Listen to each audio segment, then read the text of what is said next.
ЭСЭХ Туймады 2016 в очередной раз собрал сотни тысяч людей на своих площадках. ЭСЭХ уже удался, это понятно. В этом году основной темой нашего ЭСЭХа является год труда, человек труда, трудовые традиции, потому что наш город издревле двигали вперед люди труда, которые не боялись никаких трудностей, шли вперед, несмотря на все сложности.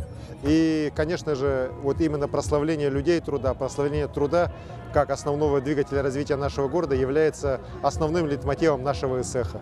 И сегодня на многих площадках как раз будут славить трудовые династии нашего города, наших ветеранов, тех людей, которые сегодня своим трудом прославляют наш город, нашу республику, нашу страну.